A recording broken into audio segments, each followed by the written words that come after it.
క్షీం ధృతపాశాంకుశ పుష్పబాణ చాపాం అణిమాదిభిరావృతాం మయూఖైః అహమిత్యేవ విభావయే భవానీం ఛాయేత్ పద్మాసనస్థాం వికసిత వదనాం పద్మపత్రాయతాక్షీం ఆ బ్రహ్మకీట జనని వర్ణాశ్రమ విధాయని. అమ్మవారు అంటే కేవలం మానవులకే కాదు, ప్రతి జీవులకి జంతువులకి అన్నిటికీ కూడా అమ్మే.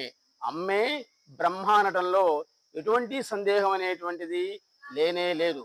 అందుకే అరుణాం కరుణాతరంగితాక్షీం ధృత పాశాంకుశ పుష్పబాణ చాపాం అణిమాదిభిరావృతాం మయూఖైః అహమిత్యేవ విభావయే భవానీం ధ్యాయేత్ పద్మాసనస్థాం వికసిత వదనాం పద్మపత్రాయతాక్షీం అబ్రహ్మకీట జననీం వర్ణాశ్రమ విధాయినీం సకుంకుమ విలేపనాం అలికచుంబి కస్తూరికాం సమందహసితేక్షణాం ససరచాప పాశాంకుశాం అశేష జనమోహినీం అరుణమాల్యభూషోజ్వలాం వపాకుసుమభాసురాం జపవిధౌ స్మరేత్ అంబికాం అన్నారు యద్గురు ఆదిశంకరాచార్యులు. గట్టిగా ఏడ్చినట్లయితే జాగ్రత్తగా వినండి. మన యూట్యూబ్ ఛానల్ చూస్తున్నటువంటి ప్రేక్షకులందరికీ కూడా ధన్యవాదాలు. ఇంతవరకు వచ్చినటువంటి అమౌంట్ని మనం శ్రీకాళహస్తీశ్వరుని యొక్క అత్యాశ్రమానికి, జిల్లెళ్ళమూడి అమ్మవారి యొక్క ఆశ్రమానికి కూడా కొంత అటు ఇటు కొంత ఇటు పంపిస్తూ ఉంటాం అన్నమాట. కాబట్టి మీరు పంపించినటువంటి డబ్బుల్ని దుర్వినియోగం అనేటువంటిది ఇక్కడ జరగట్లే. అయితే ఇంతవరకు వచ్చినటువంటి డబ్బుల్ని ఆ వీడియోలకి, ఆ స్టాండ్కి, ఆ ఫోన్లకి, ఇటువంటి దీనికి ఫోన్లకు మాత్రమే, కెమెరాకి, వీటికి మాత్రమే ఇవ్వడం. ఇంకా ఇప్పటి నుంచి వచ్చేటువంటి డబ్బుల్ని శ్రీకాళహస్తీశ్వరుడు అయినటువంటి సుబ్రహ్మణ్యం గారు, గురువు గారు, అందరూ ఒకసారి దర్శించండి. ఆయన ఆశ్రమానికి, అత్యాశ్రమానికి అందరికి కూడా అన్నం పెడుతున్నటువంటి, 1,00,000 మందికి ఒకే పంక్తిలో భోజనం పెట్టినటువంటి జిల్లెళ్ళమూడి అమ్మ ఆశ్రమానికి పంపించడం అనేటువంటిది జరుగుతుంది.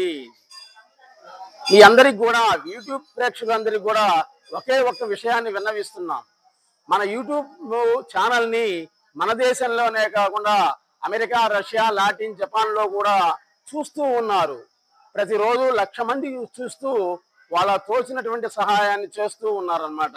దాన్ని మనం దుర్వినియోగం చేయకుండా జిల్లెళ్ళమూడి అమ్మవారి యొక్క ఆశ్రమం, అక్కడ ఆశ్రమం అంటానికి లేదు, ఇల్లు. ఆమె ఒకనొకప్పుడు చిన్న ఇల్లు, ఆ ఇంటికే అందరిల్లు అనేటువంటి పేరు పెట్టింది. ఆమె అందరమ్మ, mother of all, her house is all. దానికి పంపిస్తూ ఉంటాం. అందరూ కూడా జిల్లెళ్ళమూడి అమ్మవారు జరిగేటువంటి అక్కడ యొక్క అందరింటికి తోచినటువంటి సహాయం చేస్తూ ఉండండి. ఇప్పుడు ఈమె ఏంటంటే అమ్మవారు చూస్తున్నాం కదా, కాళీమాత. ఈమెకి నువ్వు ఎన్ని పూజలు చేసినా కానీ, ఎన్ని టెంకాయలు కొట్టినా కానీ, ఈ విధంగా చేసినా కానీ అది వేరు పరిస్థితి. కానీ గట్టిగా ఆర్తిగా ఏడ్చినట్లయితే ఆమె పాదాల ముందు నీ కన్నీటిని కార్చు.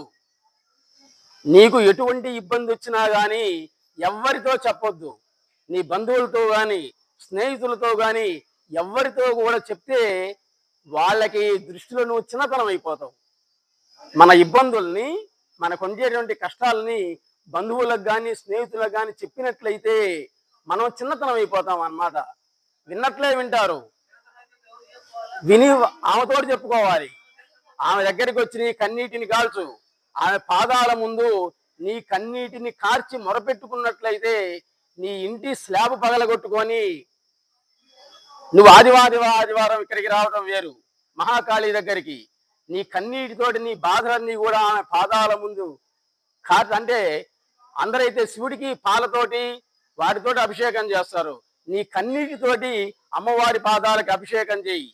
అప్పుడు ఆమె నీ ఇంటి స్లాబ్ పగలగొట్టుకొని నవ్వుతూ నీ కష్టాలు తీరుస్తుంది అనడానికి ఇక్కడ ఎన్నో ఆధారాలు అనేటువంటివి ఉన్నాయి. స్వామి వివేకానంద, రామకృష్ణ పరమహంస, శారదామాత, సుబ్రహ్మణ్యం గారు, జిల్లెళ్ళమూడి అమ్మవారు, ఇలాంటి వాళ్ళందరూ కూడా ఈ కాళీమాత కోసం పొర్లి ఏడ్చారు. చూడండి, పొర్లి ఏడ్చారు అన్నమాట. వాళ్ళ కన్నీళ్లతోటి ఆమె యొక్క పాదాలు కడిగారు. అందుకే ఆమె వాళ్ళని తనలో చేర్చుకుంది. చూడండి, శ్రీకాళహస్తి పోయినట్లయితే మహాశివుడు భక్త కన్నప్పని తన మీదనే పెట్టుకున్నాడు. భద్రాచలం పోయినట్లయితే ఆ భద్రాచలంలో శ్రీరాముడు ఆ భక్త రామదాసుని తన మీద పెట్టుకున్నాడు అనమాట. కాబట్టి ఆర్తితో ఏడ్చినట్లయితే, ఆర్తి ఉండాలి నీలో. నిజమైన భక్తి అనేటువంటిది, ఆర్తి అనేటువంటిది ఉండాలి. అది ఉన్నట్లయితే అమ్మవారి దగ్గరికి నువ్వు రావటం కాదు, ఆమె నీ ఇంటి తలుపు పగలగట్టుకొని నీ ముందు తప్పనిసరిగా ప్రత్యక్షం అవుతుంది అనటంలో ఎటువంటి సందేహం అనేటువంటిది లేనే లేదు అనటంలో ఎన్నో ఆదర్శాలు ఉన్నాయి ఇక్కడ. అందుకే అంటుంది అమ్మవారు కాళీమాత, సరే గట్టిగా ఏడ్చినట్లయితే, ఆర్తితో ఏడ్చినట్లయితే నేను నీ కష్టాలన్నీ కూడా తీరుస్తాను అని అంటుందన్నమాట. తల్లి ఏ విధంగా అయితే చిన్నపిల్లవానికి తల్లి ఏ విధంగానైతే ఆట బొమ్మలు ఇచ్చి ఆడుకోమంటుంది, చిన్నపిల్లవాడు ఆ బొమ్మలతోటి ఆడుకుంటున్నంతసేపు తల్లి పిల్లవాడి దగ్గరికి రాదు, వస్తుందా? ఇప్పుడు చిన్నమ్మాయి ఉందనుకోండి, ఈ అమ్మాయికి ఒక బొమ్మనిచ్చాం, ఆ బొమ్మనిచ్చి ఆడుకోమ్మా అన్నాం, ఆడుకుంటుంది. ఆడుకున్నంతసేపు ఆడుకుంటుంది అనమాట. ఈ అమ్మాయి బొమ్మతోటి ఆడుకున్నంతసేపు వాళ్ళమ్మ అమ్మాయి దగ్గరికి వస్తుందా చెప్పండి? రానే రాదు. ఎందుకని? ఆనందంగా బొమ్మలతో ఆడుకుంటూ ఉంది. ఇప్పుడు చూడండి, ఆ నిమ్మకాయలతో ఆనందంగా ఉంది అమ్మాయి. కాబట్టి ఆ అమ్మాయి దగ్గరికి వాళ్ళ అమ్మ ఎప్పుడు వస్తుంది? ఆ అమ్మాయికి ఆకలి గట్టిగా ఏడ్చింది అనుకోండి, అప్పుడు వస్తుంది వాళ్ళమ్మ అనమాట. అదే విధంగా జగన్మాత అయినటువంటి కాళీమాత సంసారం అనేటువంటి బొమ్మనిచ్చింది. సంసారం అనేటువంటి బొమ్మనిచ్చింది అన్నమాట మనకు ఆడుకోవటానికి. మనం ఏం చేసాం? ఆ బొమ్మలో, ఆ సంసారం అనేటువంటి బొమ్మలో భార్య, పిల్లలు, వ్యామోహాలు, బయటికి కనిపి ధనం, ఈ వ్యామోహంలో పడి మనకు బొమ్మనిచ్చినటువంటి అమ్మనే మర్చిపోయాం. అది జరిగిందనమాట. అందువల్ల నీకు కష్టాలు అనేటువంటివి వస్తున్నాయి, లేకపోతే రావు. చూడండి, ఒక కంప్యూటర్ తయారు చేయాలంటే రోబోని తయారు చేయాలంటే ఎన్నో పరికరాలు కావాలి, అవునా? మెకానిక్ కావాలి, మళ్ళీ దానికి మానవ మైండ్ను అమర్చాలి. కానీ ఏ పరికరాలు లేకుండా కూడా తల్లి కడుపులో శిశువు జన్మిస్తూ ఉంది. చూడండి, ఏ పరికరాలు ఉన్నాయి అక్కడ? ఏ మెకానిక్ ఉన్నాడు? ఎవరూ లేరు. తల్లి కడుపులో శిశువు జన్మిస్తూ ఉందన్నమాట. మరి ఆ విధంగా తల్లి కడుపులో శిశువు జన్మించడానికి కారణం ఎవరు? కొంచెం ఆలోచించండి. కారణం ఎవరు? అదే దైవశక్తి. ఆ దైవశక్తి ద్వారానే స్త్రీ గర్భంలో శిశువు ప్రవేశిస్తూ ఉంది. మరి ఆ తల్లి కడుపులో ఉన్నటువంటి శిశువుకి ఆహారం, గాలి, ఇవన్నీ కూడా ఎవరిస్తున్నారు? అదే దైవశక్తి. కొంతమంది నాస్తికులు వాదిస్తాడు అనమాట, దేవుడు లేడు, దైవం లేడని వాదిస్తాడు. వాడు ఇది ఆలోచించడు. వాడు వాళ్ళ అమ్మ కడుపులో ఉన్నప్పుడు వాడికి ఆహారాన్ని ఎవరిచ్చారు? వాడికి గాలిని ఎవరిచ్చారు? తల్లి కడుపు నుండి భూమి మీద పడ్డప్పుడు వాడు బ్యాన్ ఏడుస్తున్నాడు. కొంతమంది ఏమో ఏడవట్లే. ఎప్పుడైతే ఏడుస్తాడో వాడికి పూర్వజన్మలో ఉన్నటువంటి స్మృతులన్నీ కూడా పోతాయన్నమాట. పిల్లలు ఏడవలేదు అనుకోండి, పుట్టిన తర్వాత పిల్లలు ఏడవకపోతే నర్సులు ఏం చేస్తారు? తలకిందులు చేస్తారు, కాళ్ళు పైకి పెట్టి తర్వాత ఇంజక్షన్ చేస్తారు అనమాట. ఏడవడానికి ఇంజక్షన్ చేస్తారు. కాబట్టి అందుకే కాళీమాత అమ్మవారు అంటుంది, జగన్మాత, నీవు గట్టిగా నా దగ్గర ఆర్తితోటి భక్తి ఉండాలి, నిజమైన భక్తి ఉండాలన్నమాట. బొట్టు పెట్టుకొని 30 టెంకాయలు కొట్టి నిమ్మకాయలు వేసి దండం పెట్టడం కాదు, నిజమైనటువంటి భక్తి నీలో ఉండాలి. ఆర్తి అనేటువంటి నీలో ఉన్నట్లయితే నేను నీ ఇంటి తలుపు పగలగొట్టుకొని వచ్చి నీ కష్టాలు తీరుస్తాను అంటుంది జగన్మాత అయినటువంటి కాళీమాత. కాంతా కనకాలే సర్వస్వం ప్రతి ఒక్కడికి. జాగ్రత్తగా వినండి, ప్రతి ఒక్కడికి కూడా కాంతా కనకం ఈ రెండు ఉంటే చాలన్నమాట. వీడి ఇంకేం అవసరం లే. అందమైనటువంటి భార్య, డబ్బులు, ఆ రెండిటి కోసమే మహాయుద్ధాలే జరిగాయి. కాబట్టి కాంతా కనకాలే సర్వస్వం అని భావించేటువంటి మానవుడికి ఇంకా దైవశక్తి అనేది ఎలా కలుగుతుంది? చూడండి, స్వామి వివేకానంద, రామకృష్ణ చెప్పింది అదే. నీలో దైవశక్తి ఏర్పడాలి అంటే, నీలో ఉన్న దైవశక్తిని నువ్వు చూడాలి అంటే రెండిటి మీద వ్యామోహాన్ని వదిలిపెట్టాలి. నెంబర్ 1 కాంతా వ్యామోహాన్ని వదిలేయాలి. నెంబర్ 2 ఏంటంటే కనకం. ఆ రెండింటి మీద వ్యామోహాన్ని వదిలిపెట్టు. నీవే దేవుడు, you are God, you are that you are. అందుకే రమణ మహర్షి ఈరోజు సాక్షాత్ మహాశివుడే. అరుణాచలంలో మహాశివుడే రమణ మహర్షి, రమణ మహర్షి మహాశివుడు. అదనమాట పరిస్థితి. బాగా ధనం ఉన్నటువంటి వాడు ఆయన, పేదవాడేం కాదు రమణ మహర్షి అంటే. అటువంటి వాడు ఉన్న డబ్బులు మొత్తం కూడా కోనేరులో పారేసి గోచి గుడ్డ కట్టుకొని కొండ గుహలలో మహాసర్పాల మధ్యలో 85 సంవత్సరాలు తీవ్రమైన తపస్సు చేసి ఏడ్చాడు. తన కన్నీళ్లతోటి అరుణాచలేశ్వరుడికి అభిషేకం చేశాడు. అప్పుడు మహాశివుడు కనిపించాడు. శివలింగం నుండి శబ్దాలు వచ్చాయి, విన్నాడు, తనలో చేర్చుకున్నాడు. అలాగే స్వామి వివేకానంద కాళీమాతను చూయించు అని అడిగాడు రామకృష్ణ పరమహంసని. వరా, నువ్వు కాళీమాతను చూసావంటే నువ్వు తట్టుకోలేవు నిజస్వరూపాన్ని, నీకెందుగా ఇదంతా, ప్రశాంతంగా పెళ్లి చేసుకో, పిల్లల్ని గను, డబ్బులు సంపాదించు, 10 మందిని ముందుకు రారా, 10 మందికి సేవించు, అందరికీ కూడా అన్నదానం వస్త్రదానం చెయ్యి అని చెప్పాడు ఆయన. అని వివేకానందుడు విన్నాడా? వినకుండా కాళీమాత యొక్క నిజస్వరూపాన్ని నేను చూడాలి అన్నాడు. పట్టుబట్టాడు. చూడండి, కాళీమాతను నేను చూడాలి, పట్టుబట్టాడు అనమాట. వరే, కాళీమాత నిజస్వరూపాన్ని చూసే నువ్వు తట్టుకోలేవని చెప్పాడు. అయినా కానీ వినలే, మొండి పట్టుబట్టాడు. సరే రమ్మన్నాడు లోపలికి. అంతమంది ఒక్కొస్తుని అడిగారు ఈయన వివేకానందుడు, నువ్వు నిజంగా దేవుణ్ణి చూసావా అని అడిగాడు అనమాట. నిజంగా నువ్వు కాళీమాతను చూసావా అని అడిగాడు. ఎవ్వరూ చెప్పలేకపోయారు. ఒకే ఒక్క రామకృష్ణ పరమహంస చెప్పాడు అనమాట. నేను కాళీమాతని చూశాను, కాళీమాతతోటి మాట్లాడాను అని చెప్పాడు. అయితే నాకు కూడా చూపించు అని చెప్పాడు అనమాట. నాకు కూడా కాళీమాతను చూపించు అని అడిగాడు.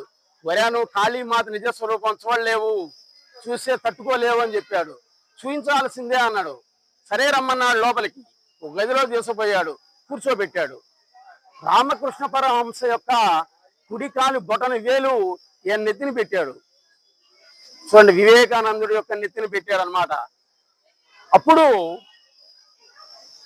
ప్రపంచం మొత్తం కూడా తిరుగుతూ ఉండి గరగర తిరుగుతుంది. భూమండలం మొత్తం కూడా బండి తిరిగేటప్పుడు చక్రం అయితే తిరుగుతూ ఉండో ఆ విధంగా తిరుగుతూ ఉంది. దశావతారాలు అంటారు. కుక్క అవతారం, పంజావతారం, పాము అవతారం, ఇవన్నీ అవతారాలు ఎవరు? శ్రీ మహావిష్ణువే. అందుకే మనం కుక్కల్ని పూజిస్తాం, పాముల్ని పూజిస్తాం, అన్నిటినీ పూజిస్తాం. ఎందుకని? ఆ అవతారాలన్నీ శ్రీ మహావిష్ణువే. దుష్ట శిక్షణ కోసమని ఆయన అవతారాలు ధరించారనమాట. కాబట్టి ఆయనకి అవతారాలు మొత్తం కనిపించాయి. నరసింహ అవతారం ఇంతవరకే సింహం, మిగిలిన మొత్తం కూడా మనిషి. ఆ అవతారాలన్నీ కూడా చూసి వివేకానందుడు మూర్ఛపడిపోయాడు. జరిగింది అదనమాట. అందరూ ఏమనుకున్నారు? పాపం చచ్చిపోయాడు అనుకున్నాడు వివేకానందుడు. తరువాత కొంతకాలం అయిన హృదయం మీద చేయి పెట్టి అప్పుడు స్పృహ నుండి మేలుకొల్పాడు రామకృష్ణ పరమహంస. అప్పటి నుంచి ఆయన దైవశక్తులన్నీ వచ్చాయి. వివేకానందుడు కాస్త చివరికి చివరికి స్వామి వివేకానంద అయ్యాడనమాట. ఎక్కడో మన హిందూ దేశంలో పుట్టినటువంటి వివేకానందుడు దేశ విదేశాలలో కూడా ఆయన యొక్క విగ్రహాలు ఉన్నాయి. సామాన్య మానవుడు, మనలాంటి మానవుడు ఆయన వివేకానందుడు. నరేంద్రుడు అసలు పేరు.